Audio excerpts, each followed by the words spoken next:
Hey guys, Jim Cady here with Cady Real Estate. Welcome back to our 9th episode of our Agent Spotlight. I want to give a shout out to my boy Tony for taking my place last week. It was a big help. I was out on assignment, really busy. It was very important, but I'm back this week. I want to also congratulate Amy Dowden. You are the proud winner of a Cady Real Estate Yeti Cup, so look forward to seeing you at the office later this week. And if you stick around to the end of this episode, we're going to be giving away another awesome gift. You're not going to want to miss it. But for now, I want to introduce my good friend, Tim Skinner. He's one of our commercial expert advisors.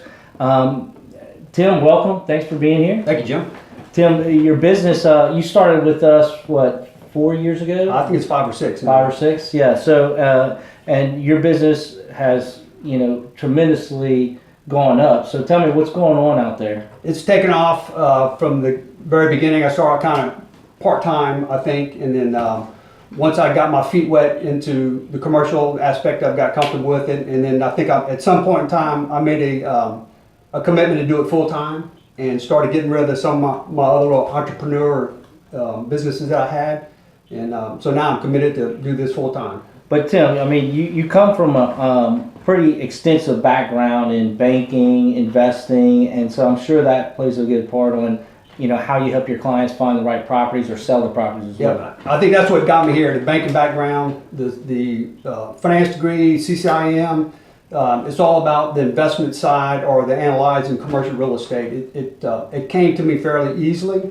I understand it, and I think I'm good at advising people on what they should do. So banking, let's start with that. So you worked with at a bank? I worked at commercial banks, several different banks for about 10 years, and then got tired of the big company atmosphere, right, and wanted to be an entrepreneur, and then wound up going out on my own after that. Okay, and you said CCIM. What the hell is a CCIM? Most of us don't know what that is. CCIM was, I equate it to a master's degree in commercial real estate. It is the premier training organization for commercial investment real estate.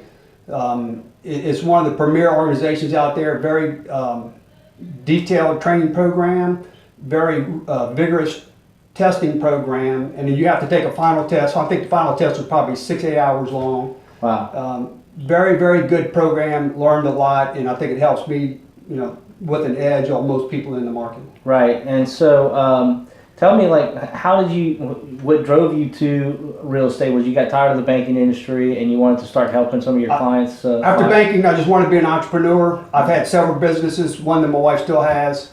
I got not tired, but I don't want to be tied to an 8-to-5 job, although I work probably more than that, 7 days a week.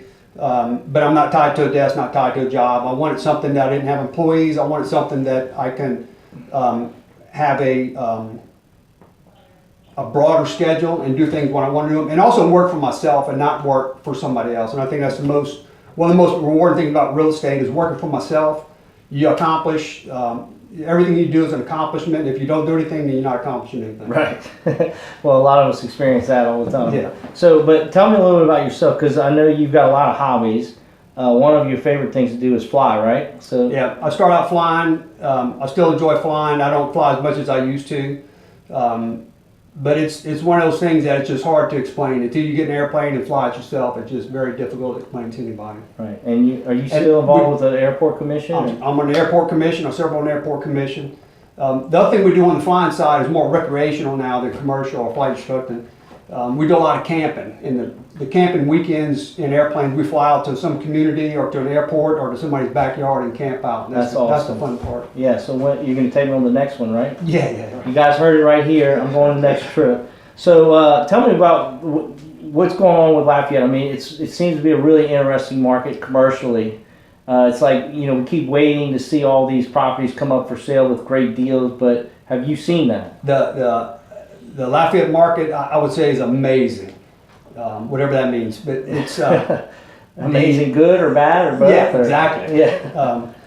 We're in a transition right now. We're in a different spot than we were several years ago. Several years ago, it was a buyer's or seller's market. Right. Today's a buyer's market. We're a heavily investor-oriented market, meaning most of the commercial real estate is investor-owned and not owner-occupied. Most investors are financially stable. They're not discounting their properties right now, which in a down economy you would assume there would be a lot of good deals on real estate. And on the sale side, the asking prices just have not come down. The lease prices have come way down, but the asking prices for commercial real estate has not.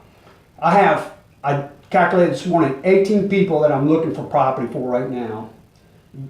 So my struggle now, or my challenge now, is to find specific property for these people that's not on the market today. And they're all looking for very, very specific things, and we just don't have it on the market.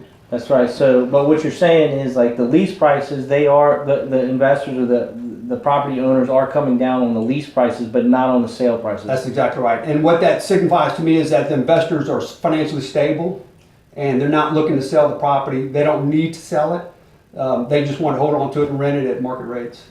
And what, let's close out today. Like, what do you think is going to happen in the next 12 months in the commercial real estate? I hope it gets stronger and better. I think all projections that In what way? Are you hoping for the prices to come down? I hope some prices come down so that we can sell some stuff.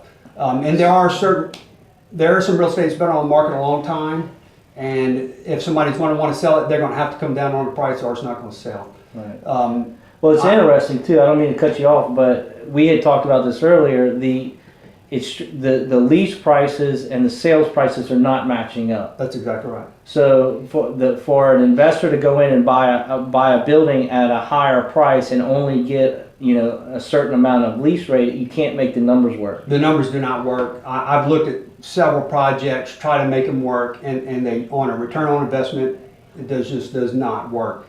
I don't expect the lease rates to escalate fast. They should go up maybe the rate of inflation. Right. And for that, if that happens, it's going to take a while before the lease rates can catch up with the asking prices. So when you say you're hoping that it gets better, you're hoping that the prices equalize with the lease prices that they're getting, or do you think the lease is going to come up? I hope some prices come down. I want the prices to come down. Would like the lease rates come up. I don't expect them to come up that fast. I'd rather see the prices come down so we can move some property. And I would like to find some properties, specialized properties that all these other guys are looking for. They're just not out there. There's a lot of cookie cutter investment projects out there that weren't specifically built for anybody. They're just spec buildings, and those are the ones that are hard to move right now.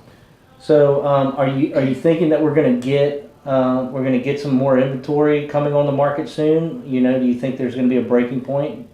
I anticipate we'll have some come on. I really think that most of this year is going to be similar to last year. I don't see any big changes up or down this year. Really don't.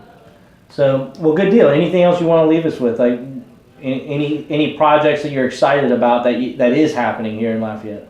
No, I tell you, one of the things I'm doing right now, since I am a little slower this year than I was last year, is taking care of deferred maintenance on investments that I own. And I think anybody who's slow on the sales side should be reinvesting their money in their existing real estate projects. There's a lot of stuff out there that people have not maintained, and when you're slow, you should be maintaining your real estate. And I've spent a lot of money on a lot of my investment property over the last year trying to get it. You have to reinvest in the property to make it last a long time, and that's what I'm doing right now.